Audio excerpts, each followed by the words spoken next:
जय हिंद साथियों, कैसे हैं आप लोग। आई होप के लगे होंगे आपकी जो स्टडी चलेगी बहुत ही बेहतरीन चलेगी। तो आज के क्लास में बात करने वाले हैं क्लास 12th के बायोलॉजी के बहुत ही खास क्वेश्चन की। याद रखिएगा मेरे भाई, आपके एग्जाम में यहाँ से काफी सारे प्रश्न आएंगे, तो आप लोग अच्छे तरीका से देखेंगे और जहां डाउट होना वहां पूछने का प्रयास करेंगे, क्योंकि आज के क्लास में लोग जितना प्रश्न कराएंगे आपके एग्जाम के पॉइंट ऑफ व्यू से काफी ज्यादा बेहतरीन क्वेश्चन कराएंगे। इसलिए आप लोग सारे क्वेश्चन को अच्छे तरीका से देखिएगा, क्योंकि जितना क्वेश्चन है एनसीईआरटी पैटर्न पर आधारित प्रश्न है, ठीक है ना। अभी तक हमारे व्हाट्सएप नंबर में नहीं जुड़े हैं तो जुड़ने का प्रयास करेंगे। व्हाट्सएप नंबर है 8809691669। इस पर मैसेज करके जुड़ सकते हैं, या डिस्क्रिप्शन में लिंक भी डाल दिया, वहां से जाकर डायरेक्ट आप लोग हमारे व्हाट्सएप ग्रुप से जुड़ सकते हैं, ठीक है ना। और लास्ट में आप बतलाएंगे कि 35 में सर कितना सही हुआ, और ईमानदारी पूर्वक आप लोग सारे बच्चे बतलाने का प्रयास करेंगे, ठीक है ना। तो चलिए बिना टाइम का क्वेश्चन की तरफ बढ़ते हैं। इससे पहले क्लास को लाइक नहीं किया तो क्लास को लाइक कर लेंगे और चैनल को सब्सक्राइब कर लेंगे, और सारे क्वेश्चन को अच्छे तरीका से बेहतरीन तरीका से देखिएगा, क्योंकि जितना प्रश्न आज की इस क्लास में कराया जाएगा ना,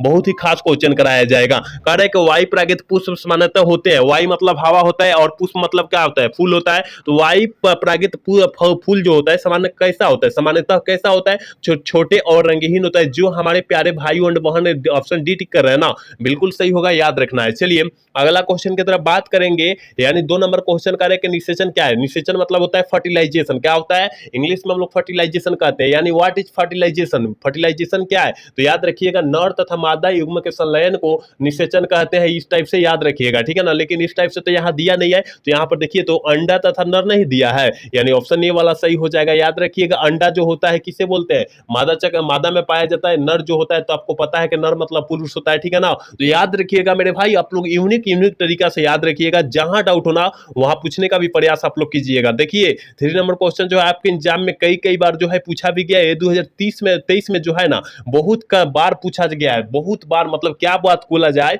कि बहुते बार पूछा गया। 2023 के बाद से नहीं पूछा गया, लेकिन 2023 से पहले ना बहुते बार पूछा गया। याद रखिएगा कम से कम 5 से 6 बार तो पूछिए गया है, तो याद रखिएगा आप लोग, ठीक है। करे ना कि एमिनोफिलिक नामक परागण किसके द्वारा होता है, किसके द्वारा होता है, और सारे छात्र को पता होनी चाहिए। यह जो है हवा के द्वारा होता है। किसके द्वारा, हवा के द्वारा होता है, यानी ऑप्शन 3 का जो बच्चा डीटी करे बिल्कुल सही होगा, याद रखिएगा। 4 नंबर क्वेश्चन करे ना, पौधे जो जलीय वातावरण में नहीं पाए जाते हैं वह है, मतलब वातावरण में, जलीय वातावरण में नहीं पाया जाएगा। जल मतलब जानते हैं ना पानी में, और पानी के वातावरण में वो नहीं पाया जाता है, कौन है, तो आपके सर बबूल जो होता है ना, पानी के वातावरण में यानी जल के वातावरण में नहीं पाया जाता है। याद रखिएगा ऑप्शन डी वाला करेक्ट हो जाएगा। आप लोग याद रखिएगा, सारे बच्चे एक बार क्लास को लाइक कर लेंगे। जितने बच्चे क्लास को लाइक नहीं किए ना, वो सारे बच्चे क्लास को लाइक कर लेंगे। कह रहा है ना निम्न में से कौन एक लिंगी है, निम्न में से कौन जो है एक लिंगी है, तो आप कहिएगा कि सर पपीता जो होता है ना, पपीता जो होता है इंग्लिश क्या होता है, एक लिंगी होता है। चाहे सरसों और गुड़हल जो होता है द्विलिंगी होता है या उभयलिंगी होता है, याद रखिएगा, ठीक है। तो ऑप्शन सी वाला करेक्ट हो जाएगा। आप लोग याद रखिएगा, हम लोग जितना क्वेश्चन एक्स्ट्रा बतलाएंगे ना, उस क्वेश्चन को बेहतरीन तरीके से देखिएगा, ठीक है। और जिसका साइड में है, जिसका साइड से लिया है बायोलॉजी और जो मेन में लिया है, वो दोनों बच्चे देखेंगे, ठीक है। चलिए अगला क्वेश्चन क्या कह रहा है, देखिए कह रहा है ना 6 नंबर क्वेश्चन जो कह रहा है कि निम्न में से कौन पौधा जलोदभीटी है। कौन जो पौधा जो है जलोदभीटी का उदाहरण है, तो याद रखिएगा सिंघरा जो होता है जलोदभीटी का उदाहरण होता है, यानी 106 का ऑप्शन जो हो जाएगा ये हो जाएगा, याद रखिएगा। 7 नंबर क्वेश्चन क्या कह रहा है मेरे भाई, कह रहा है ना निम्न में से कौन सा भाग सूक्ष्म बीजाणुधानी के एक स्तर नहीं है। सूक्ष्म बीजाणुधानु के एक स्तर नहीं है, तो आप कहिएगा बा स्तर जो होता है ना, सूक्ष्म बीजाणुधानु के जो होता है बा स्तर नहीं होता है, यानी ऑप्शन डी वाला करेक्ट होगा, याद रखिएगा। देखिए 8 नंबर क्वेश्चन करे के लघु बीजाणु पैदा होते हैं, लघु बीजाणुधानी पैदा होते हैं। किसमें जो होता है लघु बीजाणुधानी जो होता है वो पैदा होते हैं, तो आप कहिएगा कि सर आप तो बतलाए हैं, कितना बार बतलाए हैं कि परागकोश में जो होता है लघु बीजाणुधानु पैदा होते हैं, यानी ऑप्शन जो हो जाएगा डी वाला करेक्ट होगा, याद रखिएगा। देखिए 9 नंबर क्वेश्चन कह रहे हैं ना, निषेचन के पश्चात पुष्प का कौन सा भाग फल में बदल जाता है। निषेचन यानी फर्टिलाइजेशन के पश्चात जो होता है फल का को भाग जो होता है, कौन सा भाग जो होता है वो क्या में फल में बदल, पुष्प का मतलब फूल का जो होता है कौन सा भाग जो होता है फल में बदल जाता है। तो ये सारे बच्चियों को पता होगा मेरे भाई, इस जो होता है अंडाशय जो होता है ना, पुष्प का जो भाग होता है ये फल में बदल जाता है, ठीक है। ऑप्शन सी वाला करेक्ट हो जाएगा, याद रखिएगा। 10 नंबर कह रहा है मेरे भाई, करे द्विनिषेचन करे के विशेष लक्षण होता है। द्विनिषेचन का विशेष लक्षण जो होता है वो किसमें होता है, किसमें देखा गया है? तो आप कहिएगा कि सर आवृत बीजी पौधों में देखा गया है। तो ऑप्शन देखिए कहाँ दिया है, ऑप्शन बी में दिया है, ऑप्शन बी वाला करेक्ट हो जाएगा। ठीक है, चलिए 11 नंबर क्वेश्चन करे कि निम्नलिखित में से कौन एक यौन करे के यौन संबंधित रोग है या यौन संचालित रोग है? तो आप कहिएगा यौन संबंधित या यौन संचालित तो दोनों एक ही होता है। ठीक है ना, तो यौन मतलब जो होता है क्या होता है, एड्स में भी एड्स से जो होता है यौन संचालित रोग होता है, गोनोरिया भी से होता है, सिफिलिस से होता है, हर्पिस विषाणु से भी होता है, यानी 4 गो से जो होता है ना यौन संचालित रोग होता है। तो देखिए 3 गो दे दिया है तो ऑप्शन डी नहीं हो जाएगा, ऑल ऑफ दिस नहीं हो जाएगा, इनमें से सभी दिया है तो इनमें से सभी हम लोग टिक आउट नहीं करेंगे, याद रखिएगा इनमें से सभी टिक आउट होगा। ठीक है, कह रहे हैं कि एड्स नामक रोग होता है, एड्स नामक रोग जो होता है किसमें देखा गया है? जल्दी से जो है ना 12 का ऑप्शन बतला दीजिए क्या हो जाएगा। तो ये जो है विषाणु में देखा गया है, ऑप्शन सी वाला करेक्ट हो जाएगा। ठीक है,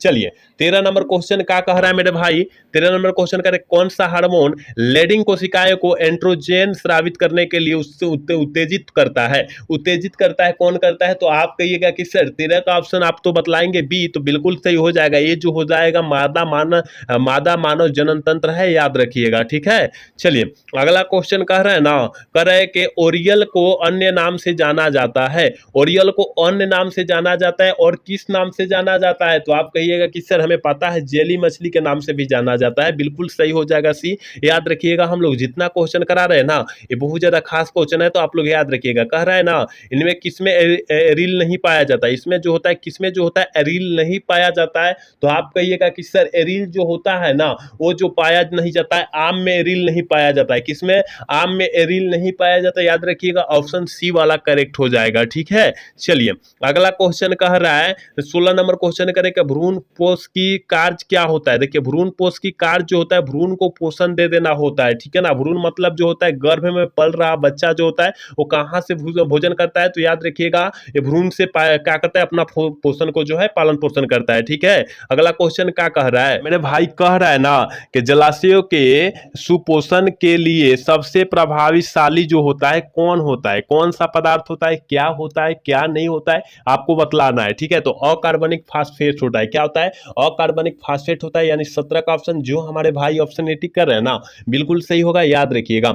18 नंबर क्वेश्चन क्या कर रहे हैं मेरे भाई, गर्भाशय किससे संबंधित होता है? देखिए गर्भाशय कहे ना तो यह मादा जनन तंत्र से संबंधित होता है। अगर वृषण की बात करें, शुक्राणु की बात करें, ये जो होता है नर जनन तंत्र से संबंधित होता है, याद रखिएगा। ठीक है ना, और मादा में कुछ और एग्जाम्पल दे दे कहा मेरे भाई, अंडाशय दे दे, अंडाशय दे दे, गर्भाशय दे दे, ये जो होता है ना मादा जनन तंत्र से संबंधित होता है, याद रखिएगा। ठीक है, चलिए अगला क्वेश्चन कह रहा है ना ऑपरान में कह रहा है कि ऑपरान में रिप्रेक्शन प्रोटीन को बनने वाला जीन जो कहलाता है वो क्या कहलाता है? तो याद रखिएगा वो जीन कहलाता है ना रेगुलेटर कहलाता है। क्या कहलाता है? रेगुलेटर कहलाता है, यानी 19 का ऑप्शन सी वाला करेक्ट हो जाएगा, याद रखिएगा। चलिए अगला क्वेश्चन 20 नंबर क्वेश्चन का है ना, मानव शुक्राणु के एक्रोसोम का निर्माण होता है। मानव शुक्राणु में जो होता है एक्रोसोम का निर्माण जो होता है वो कहां पर होता है? तो गल्जिकाय द्वारा होता है। किसके द्वारा होता है? गल्जिकाय के द्वारा होता है, यानी ऑप्शन सी वाला करेक्ट हो जाएगा। 20 का ऑप्शन सी होगा,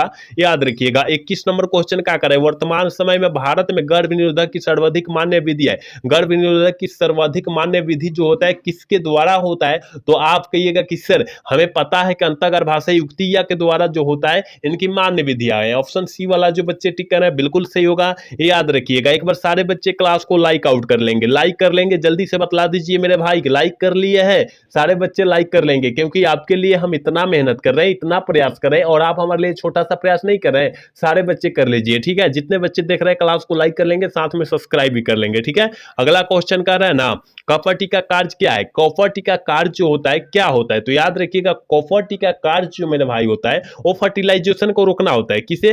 फर्टिलाइजेशन को रोकना होता है। और क्या होता है? निषेचन, यानी निषेचन को रोकना होता है। हिंदी में क्या कहते हैं? निषेचन, इंग्लिश में फर्टिलाइजेशन होता है, याद रखिएगा। सारे क्वेश्चन को हम लोग लोग अच्छे तरीका से समझेंगे, समझाएंगे और आपको जो है परोसेंगे आपके बीच, ठीक है। चलिए अगला क्वेश्चन यानी 23 नंबर क्वेश्चन क्या कह रहे हैं, कह रहे हैं कि निम्न में से कौन रेट्रोवायरस द्वारा उत्पन्न होता है। कौन जो होता है रेट्रोवायरस जो द्वारा जो होता है उत्पन्न होता है, एड्स। एड्स आप जानते हैं ना, एड्स जो होता है बहुत ही खराब बीमारी होता है ना। चलिए अगला क्वेश्चन कह रहा है कि सहेली क्या है। सहेली जो है एक प्रकार का क्या है, जल्दी से जो है 24 का ऑप्शन बतला दीजिए क्या हो जाएगा। तो सहेली जो होती है मुखीय गर्भ निरोधक गोली होती है। क्या होता है, मुखीय गर्भ निरोधक गोली होता है, यानी ऑप्शन ए वाला सही हो जाएगा, याद रखिएगा, ठीक है ना। ये बहुत ज्यादा खास क्वेश्चन है, आपके एग्जाम 2022 में 2023 में यह प्रश्न पूछा गया है, तो आपको याद रखिएगा, लगातार पूछा जाता है, ठीक है। चलिए 25 नंबर क्वेश्चन का ना, सहेली जो एक महिला गर्भ निरोधक गोली है उपयोग की जाती है, मतलब कब उपयोग किया जाता है, दैनिक मतलब दिन में किया जाता है, सप्ताह तिमाही मतलब 3 माह पर किया जाता है, मासिक और यहाँ पर साप्ताहिक मतलब जो होता है साप्ताहिक, मासिक मतलब महीना और क्या होता है साप्ताहिक मतलब हफ्ता दिन यानी 7 दिन। जल्दी से बतला दीजिए क्या हो जाएगा, तो आप कहिएगा कि सर यह साप्ताहिक होता है यानी 7 दिन पर इसका जो है सेवन किया जाता है, याद रखिएगा, ऑप्शन बी वाला करेक्ट होगा, याद रखिएगा। चलिए अगला क्वेश्चन करें 26 नंबर क्वेश्चन करें ना, RU 486 दवा प्रयुक्त की जाती है, मतलब RU एक दवा का नाम है, RU 400 क्या 86, और यह दावा जो होता है किस में प्रयोग किया जाता है, किसके कारण किया जाता है, किस में किया जाता है, तो याद रखिएगा गर्भपात के कारण रूप में किया जाता है, और ऑप्शन ए वाला करेक्ट होगा, 26 का ऑप्शन ए होगा, याद रखिएगा सारे बच्चे। चलिए अगला क्वेश्चन 27 नंबर क्वेश्चन करें कि 11 जुलाई को मनाया जाता है, जल्दी से बतला दीजिए कि 11 जुलाई को क्या मनाया जाता है। भाई जुलाई का महीना चल रहा है ना, तो 11 जुलाई जो है बीत गया, कुछ दिन पहले बीत गया, 5 से 6 दिन 9 दिन पहले बीत गया है ना, तो ये आगे 11 जुलाई को क्या मनाया जाता है, तो आप कहिएगा कि विश्व जनसंख्या दिवस मनाया जाता है। क्या विश्व जनसंख्या दिवस मनाया जाता है, याद रखिएगा। चलिए 28 नंबर क्वेश्चन करें, यौन संबंधों द्वारा फैलने वाला एसटीडी रोग जो होता है कौन होता है, यौन यौन यौन जल्दी से बतला दीजिए मेरे भाई, जल्दी से जो है ना 28 का ऑप्शन बतला दीजिए। एसटीडी होता है ना, एसटीडी रोग होता है, याद रखिएगा, जो फैलता है ना वो एसटीडी रोग होता है, याद रखिएगा, ऑप्शन सी वाला करेक्ट होगा इसका, याद रखिएगा। चलिए 29 नंबर क्वेश्चन करें कि WHO का केंद्र स्थित है, WHO का केंद्र स्थित जो है कहां पर है, जल्दी से बतला दीजिए क्या हो जाएगा, तो याद रखिएगा 29 का ऑप्शन सी होगा, जिनेवा में स्थित है। कहां, जिनेवा में, क्योंकि हम लोग इतिहास में पढ़े थे, क्या इतिहास में पढ़े थे, सोशल साइंस में पढ़े थे 10 क्लास में, ठीक है। चलिए मेंडल ने प्रतिपादित किया था, और सारे बच्चे को पता होगा कि मेंडल ने प्रतिपादित किया था आनुवंशिकता का नियम, और अपवाद निकल गया था, क्या अपवाद जो निकल गया था, क्या निकल गया था, सहलगनता का नियम, इनका अपवाद निकल गया था मेंडल का, ठीक है, तो आप लोग याद रखिएगा। चलिए 31 नंबर क्वेश्चन का है कि द्विसंकर क्रस में अनुलक्षणी फिनोटाइप अनुपात, अनुलक्षणी मतलब क्या होता है फिनोटाइप, और फिनोटाइप का अनुपात जो होता है क्या होता है, कल या परसों हम शायद यह क्वेश्चन करा भी रहे हैं, करा दिए हैं, ठीक है ना, करा भी रहे और करा भी दिए हैं, ठीक है, तो आप लोग याद रखिएगा, जो बच्चा क्लास देखा होगा इसका आंख मूंद कर आंसर टिक आउट कर देगा कि 9 अनुपात 3 अनुपात 3 अनुपात 1 आप बतलाए हैं, हाँ हम बतलाए बिल्कुल, ऑप्शन डी में है, ऑप्शन डी वाला सही करेंगे। 32 नंबर क्वेश्चन क्या कर रहा है, कर रहा है ना कि मिलेनिन रंग द्रव की अनुपस्थिति में दशा उत्पन्न होती है, दशा उत्पन्न जो होती है वो किसके कारण होती है, तो याद रखिएगा वर्धता के कारण होती है, वर्धता के कारण होती है, ऑप्शन ए वाला सही होगा, 32 का ऑप्शन ए होगा, याद रखिएगा। 33 नंबर क्वेश्चन क्या करे कि मक्का में करे कि जमीपंग जीन का किसने दिया, खोज किसने की, जल्दी से बतला दीजिए, यह जो है जमीपंग की जो खोज की वो किसने की थी, तो याद रखिएगा 33 का ऑप्शन सी हो जाएगा, मैलिक टॉन ने किए थे, ऑप्शन सी वाला करेक्ट हो जाएगा, याद रखिएगा मेरे भाई, हम आपके पूरे बुक से चुन कर सारे प्रश्न करा रहे हैं, तो आप लोग अच्छे तरीका से बेहतरीन तरीका से देखेंगे, जहां डाउट हो वहां पूछने का स्पष्ट प्रयास करेंगे, ठीक है। चलिए 34 नंबर प्रश्न क्या करे कि प्रोटीन संश्लेषण किस पर संपन्न होता है, प्रोटीन संश्लेषण किस पर जो होता है संपन्न होता है, तो याद रखिएगा यह जो है राइबोसोम पर संबंध होता है, क्या होता है संपन्न होता है यानी समाप्त हो जाता है, ऑप्शन डी वाला करेक्ट हो जाएगा। और आज के क्लास के लास्ट क्वेश्चन, क्योंकि हम लोग पहले ही बात कर चुके हैं कि 35 क्वेश्चन ही देखेंगे और आप 35 में कितना सही कर पाते हैं ये भी हमने बतलाया है, ठीक है, तो आप बतलाइएगा लास्ट में पूरा करे कि रेगुलेटर जीन पाए जाते हैं, रेगुलेटर जीन जो होते हैं वो किस में पाए जाते हैं, तो याद रखिएगा स्ट्रक्चरल में जीन के अंत में पाए जाते हैं, अंत मतलब क्या लास्ट होता है ना, लास्ट होता है, अंत मतलब क्या होता है लास्ट होता है, और लास्ट में पाया जाता है, याद रखिएगा ऑप्शन डी वाला सही हो जाएगा, ठीक है। अब आप लोग जल्दी से कमेंट करके बतलाइए कि 35 में आपका जो है कितना सही हुआ, और ईमानदारी पूर्वक बतलाएंगे, झूठ नहीं बोलेंगे कोई बच्चे, ठीक है ना। तो आज का क्लास जो है कैसा लगा, अगर अच्छा लगा हो तो चैनल को सब्सक्राइब और वीडियो को लाइक करना तो मिलता है अगला सेशन में। जय हिंद, जय भारत, टाटा, बाय बाय।